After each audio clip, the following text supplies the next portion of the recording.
이스라엘과 이란의 휴전 합의가 막 성립되자마자 비트코인이 즉시 회복하여 10만 달러를 돌파했습니다. 청산으로 떨어진 시장에서 다시 싸게 매수할 기회일까요?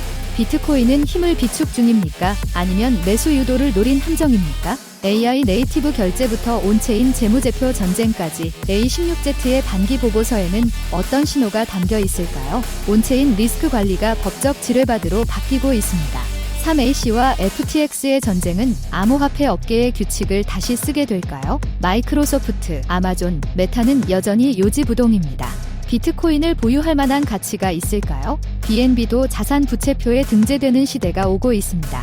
기관의 코인 보유 전략은 새로운 국면에 접어들고 있습니다. 암호화폐로 세상을 다시 측정하고 24시간의 부의 비밀번호를 손에 넣어 함께 천천히 부자가 되어 갑시다. 6월 24일 화요일 비트코인TV 한국어 채널 마이클입니다. 우선 먼저 24시간 코인 시장 데이터 헤드라인을 살펴보겠습니다. 오늘 새벽 미국 트럼프 대통령이 이스라엘과 이란 간의 전면 휴전 합의가 체결되었다고 공식 발표했습니다. 이란이 먼저 휴전에 들어가고 이스라엘은 12시간 후 응답하며 24시간 후 12일간의 충돌이 전면적으로 종료됩니다. 이번 지정학적 긴장 완화의 영향으로 암호화폐 시장이 즉시 회복되었습니다. 비트코인 현물 ETF는 어제 하루에만 3억 500길만 달러의 순유입을 기록했으며 10일 연속으로 자금이 유입되고 있습니다. 가장 많이 매수한 곳은 블랙록의 IBIT로 2억 1800만 달러, 피델리티의 FBTC도 1억 600만 달러를 사들였고 ARKB, GBTC 등의 중소 ETF들도 바쁘게 움직였습니다. 비트코인은 26 모드에 진입해 최저 9만 6천 달러에서 16만 달러까지 반등했고 전고 12시 기준으로는 15만 달러 부근에서 잠시 숨을 고르고 있습니다. 차트를 보면 10만 달러 터치, 되돌림 무효, 재상승이라는 익숙한 패턴입니다. 온체인 데이터상으로는 장기 보유자들이 매우 안정적으로 버티고 있으며 기관 투자자들은 공포가 닥칠 때마다 주저없이 매수에 나서고 있습니다. 어제 미국이 이란을 공습하면서 시장 전체의 분위기를 충격에 빠뜨렸습니다. 비트코인은 한때 9만 6천 달러까지 폭락했습니다. 하지만 온체인 데이터를 보면 현물 투자자들은 전혀 당황하지 않았습니다.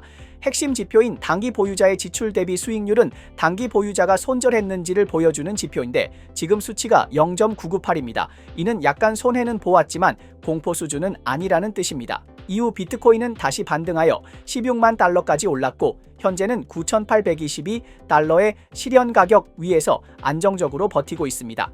이번 하락은 주로 레버리지 투자자의 청산으로 인한 것이며 온체인에서 진짜 현물을 보유한 투자자들은 산처럼 안정적입니다.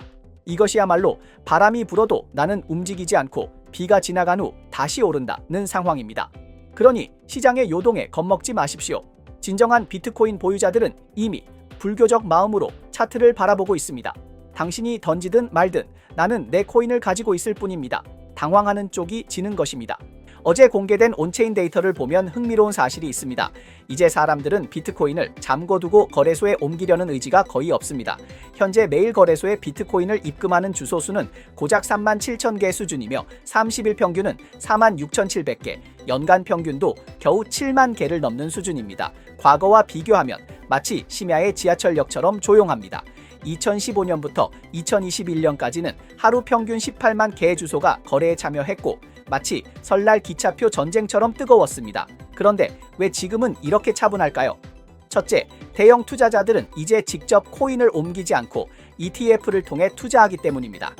둘째, 개인 투자자들의 열기도 예전만 못합니다. 그리고 가장 중요한 것은 사람들은 이제 비트코인을 디지털 금괴처럼 생각하고 있다는 점입니다. 사두고는 그냥 금고에 넣어두는 것이죠. 그래서 사용자 수가 줄었다고 해서 열기가 식었다고 판단하면 안 됩니다. 오히려 투자자들의 마음가짐이 바뀐 것입니다. 예전에는 비트코인 투자가 마치 랜덤박스를 여는 것 같았다면 지금은 부동산을 사서 월세를 받는 것처럼 안정적인 수익을 추구하는 형태로 바뀌었습니다. 지금의 흐름을 한마디로 요약하면 비트코인은 투기 장난감에서 자산 기반으로 점점 변모하고 있는 중입니다. 스타일이 달라졌고 판도도 바뀐 것입니다. 좋아요와 팔로우를 부탁드립니다. 24시간 내 암호화폐, 블록체인, 마이닝 분야의 최신 동향을 정리해 드립니다. A16Z는 이번 움직임으로 다시 한번 테크계와 금융계를 아우르는 만능 플레이어로 자리매김했습니다. 한쪽에서는 아이의 판매 전략을 분석하고 다른 한쪽에서는 의료 자동화 프로젝트 테네어에 투자하며 진정한 크로스오버 강자의 면모를 보였습니다. 더욱 주목할 점은 A1SG가 최근 발표한 암호 산업 방위 보고서입니다. 이 보고서는 웹3 전반을 5개의 핵심 지표로 건강 진단한 것입니다.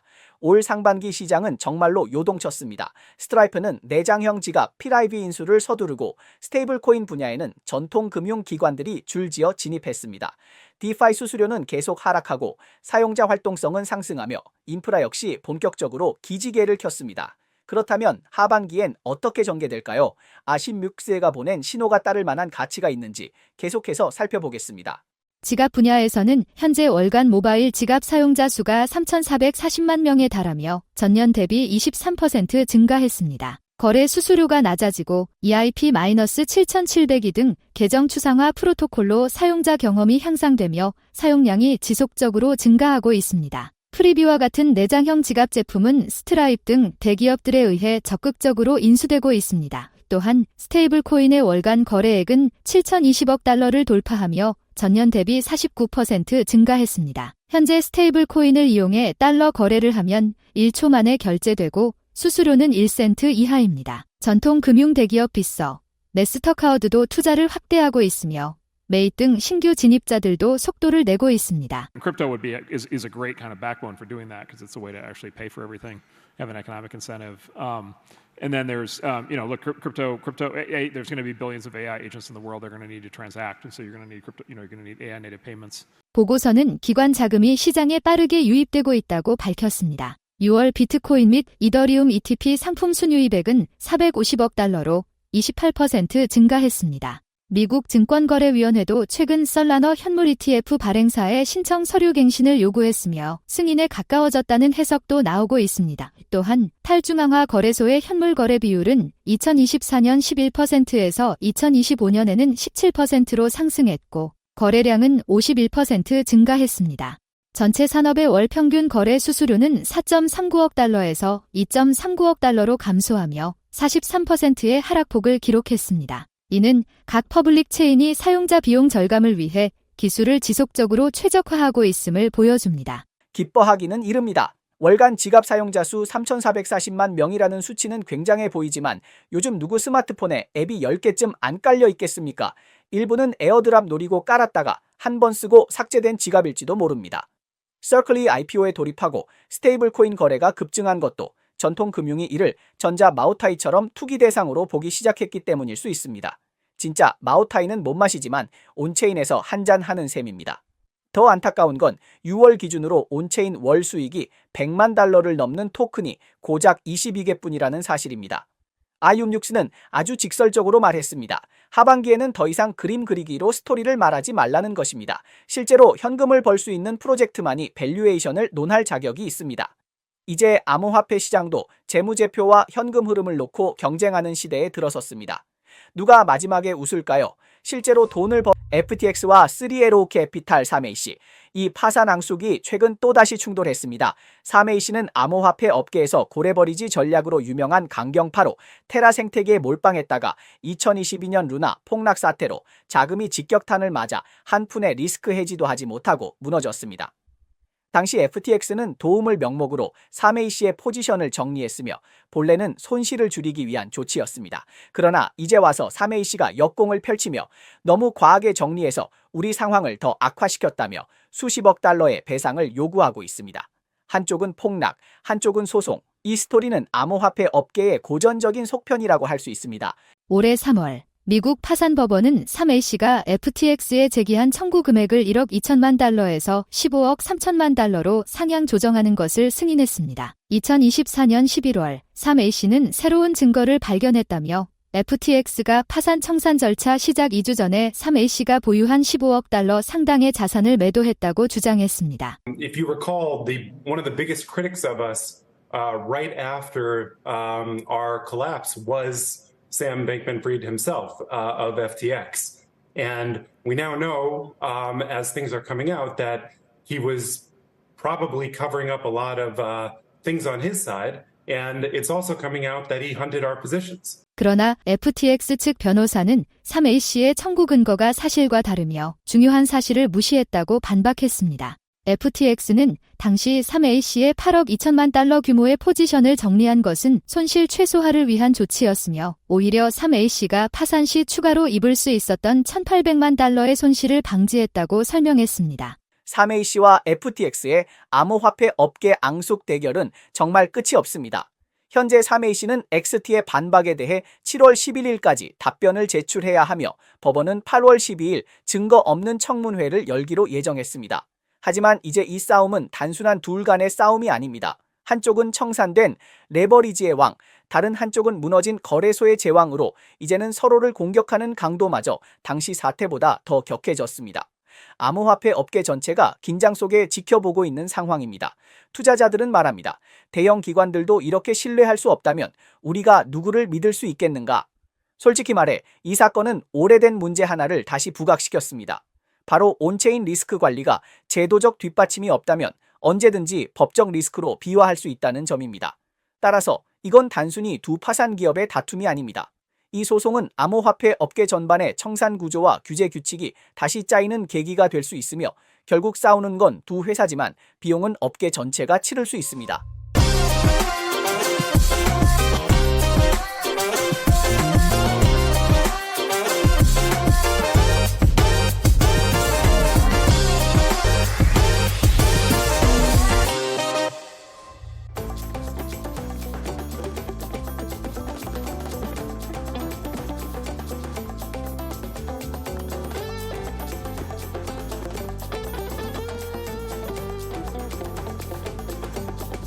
기업들의 비트코인 보유에 대한 의견이 극명하게 갈리고 있습니다. 보수적으로 관망해야 할까요? 아니면 적극적으로 진입해야 할까요?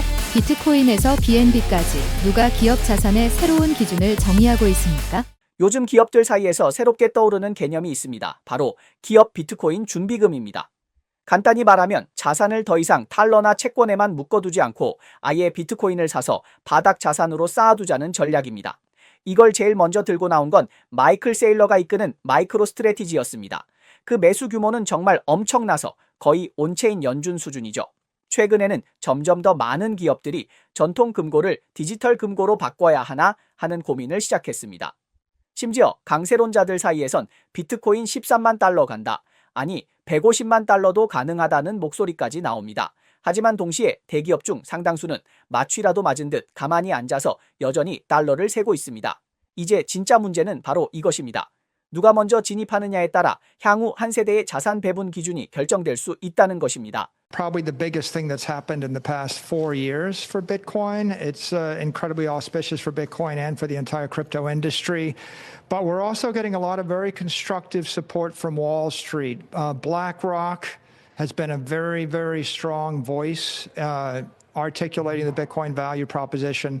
기업 비트코인 준비금이라는 개념이 시장에서 점점 뜨거워지는 가운데 마이크로소프트, 아마존, 메타의 주주들은 모두 비트코인을 전략적 준비 자산으로 포함하자는 제안을 부결시켰습니다. 메타의 2025년도 주주총회에서는 해당 제안이 주주 90% 이상에게 반대당했으며 찬성률은 1% 미만에 그쳤습니다. 메타 이사회는 반대 이유로 자산의 변동성 위험, 규제의 불확실성, 그리고 회사의 주요 사업과 무관함을 들었습니다. 테크 거물들이 아침에 눈 뜨자마자 전부 비트코인 올인할 거라는 환상은 그만 가지세요.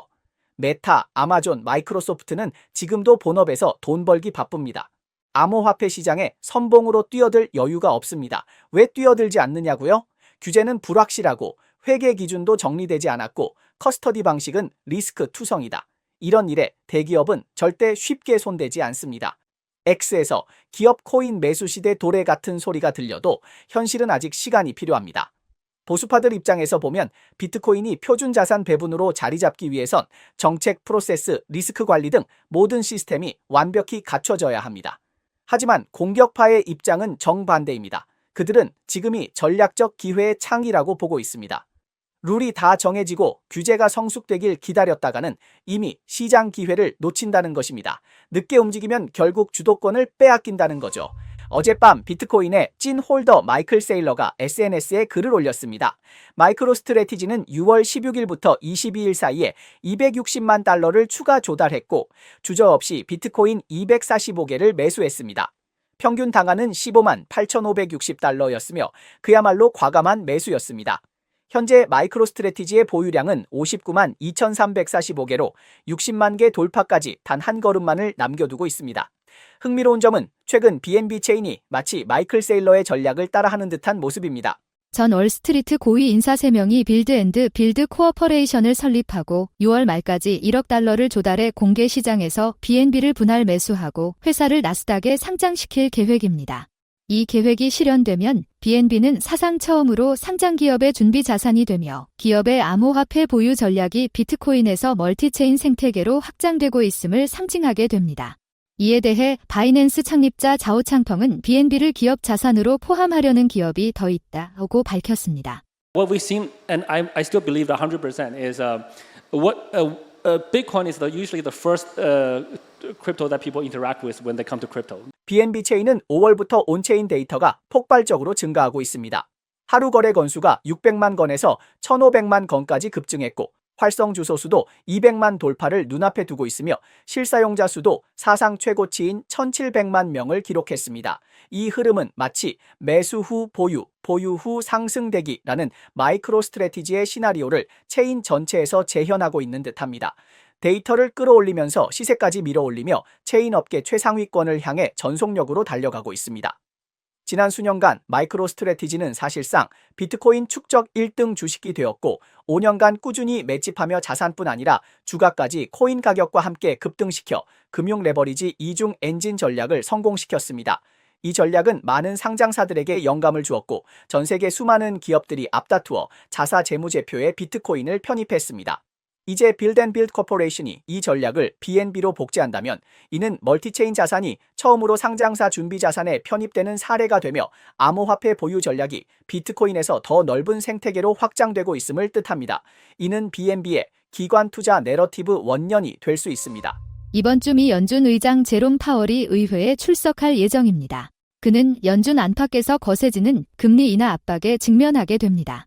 이번 청문회는 연준이 지난 10년간 유지해온 정치로부터의 독립 전통을 뒤흔들 수 있습니다. 골뱅이 팬더 잭선 42 데이터 패널에 따르면 6월 23일 바이낸스 앨퍼의 거래량은 5억 2,008만 달러를 기록했으며 6월 8일 이후 1일 거래량이 지속적으로 감소하고 있습니다. 공식 발표에 따르면 미국 증권거래위원회는 케빈 뮬렌도르프가 7월 28일부로 기관의 신임 감찰관으로 공식 취임한다고 발표했습니다. CME의 연준 관측 도구 패드와치에 따르면 7월에 연준이 기준금리를 25bp 인하할 확률은 20.7%이며 동결할 확률은 79.3%입니다. 코인데스크 보도에 따르면 미국 텍사스주 주지사가 법안에 서명하여 공공자금으로 지원되는 미국 최초의 비트코인 준비금 제도를 공식적으로 설립했습니다. 주 정부는 1,000만 달러를 배정해 비트코인을 매입할 예정입니다. 네, 이상이 오늘 방송의 주요 내용입니다. 저희 채널은 주로 암호화폐, 블록체인, 채굴 업계에 가치 있는 뉴스를 보도하고 있습니다. 뉴스 외에도 심도 있는 특집 보도를 제공하고 있습니다. 채널이 유익하다고 생각되시면 공유와 팔로우 해주세요. 또한 회원이 되어 함께 성공해 자산을 늘려봅시다. 그럼 내일 또 만나요.